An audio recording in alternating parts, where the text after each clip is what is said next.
r/NoSleep. Posted by u/Jamie Gump724. I suddenly can see how people in my town are going to die right before they do, but I can save them.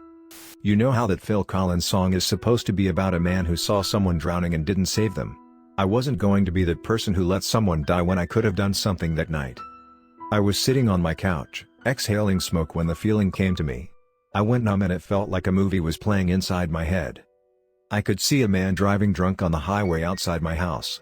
I could see him struggling to round the first corner you hit when you leave town. I could see him falling asleep. He wasn't going to make it much further. Bushy eyebrows, beard just starting to gray, a face hardened by tobacco, whiskey, and work. He looked like so many of the men I grew up with in rural Washington. I could even hear a static choked Bob Seger song softly coming out of the speakers of his truck. I could see him drifting to the side of the road as he went up the long, flat, straight stretch of wet highway in front of my yard. He was going to crash and die. I could feel it in my bones. I ran out my front door and into the frigid sideways rain of a cold winter night. I could see the lights of a truck nearing on the highway. I ran out to the road and started waving at the truck as I watched it approach. I caught my breath as the truck slowed and stopped next to me. The man was perplexed when he saw me standing there in the rain by the side of the road, but I could see relief in his eyes. "Let me give you a ride home," I told him. His name was Tom. His son had died a year before from drugs. He was in a dark place. I got him home. It felt good. It happened again a few weeks later when I was sitting at home after getting dropped off by my friends after going to the bar. A few drinks deep, I was drifting around my house drunk and lonely. My mind raced to the inside of a cold, dark tool shed I had never seen before. I saw a frail woman. Probably 60. She was setting something up in the rafters of the cold and dark shed. I couldn't see exactly what it was, but I had a sinister feeling about it. My mind then took me out of the shed, pulling away as if my field of vision was a camera on a track going backwards out of the space like in a movie. In a swift flash I was off of her property and on a country road I recognized. I had driven by this woman's house before. It was a worn-out rambler on the road behind the local Grange. I could be there in less than 10 minutes. I got there in maybe 4 minutes, racing up the wet road. I rushed into the woman's shed and found her standing on a stool, the noose in her hand. Her name was Linda. She was a widow who never had children. We talked. She promised me she wouldn't think about doing what she was going to do again.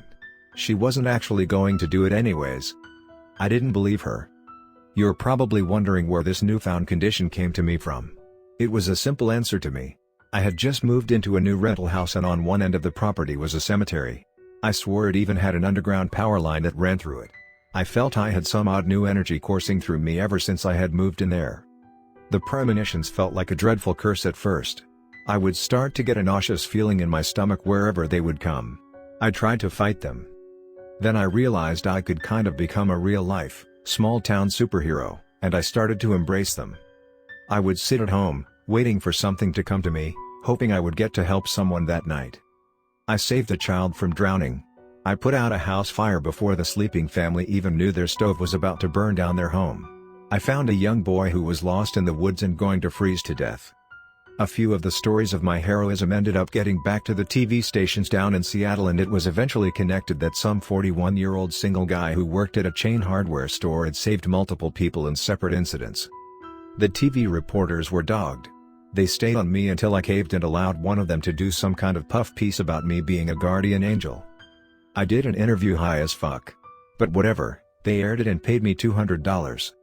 I knew I shouldn't have done it. She came to my door that night around midnight. The ringing of the doorbell woke me up. I grabbed the flashlight taser I kept by my bed and crept to the front door. I tucked the taser light away once I saw her standing there on my dark front porch, her long black hair half in her pale face. Her body was thin and lithe, cased in a long, black dress. She appeared harmless. I opened the door and she just stared at me for a few seconds like she was trying to confirm who I was by studying my face. Silent all the while. "Can I help you?" I asked. She walked away without saying a word. I was so stunned I didn't get a word out until she was almost in her car. She just ignored my plea for her to come back and drove away into the night. The visit told me to stop what I was doing. Stop helping. Don't respond to the visions. The next night I was presented with the vision of a middle-aged man. Wedding ring. The kind of guy who looked like a dad. He got hit by an unexpected snowstorm while hiking in the mountains and was lost. What he didn't know was he was just 20 yards away from the parking lot and the safety of his truck, but he couldn't see it through the snow, and he was too tired, and cold, to make it at this point.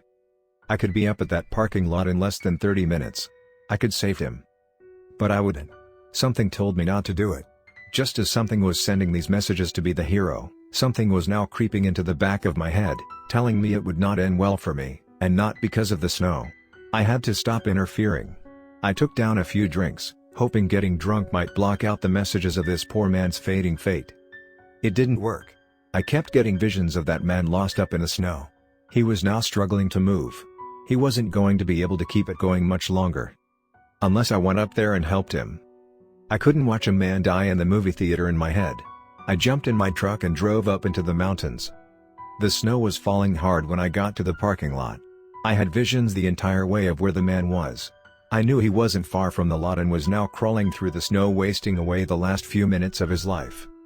I trudged through the snow in the direction where I was sure he was. I came across someone dressed in all black first. They were standing over something on the ground, nearly buried in the snow. It was the woman who showed up on my doorstep that night. She crouched down and held on to whatever was on the ground below her. I held myself there and watched what she was doing. Her hand was on the chest of the man on the ground.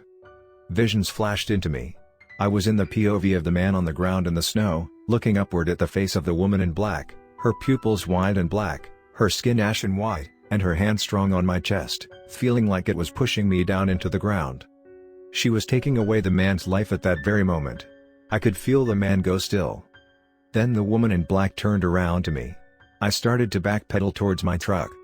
She didn't say anything, just moved quickly towards me.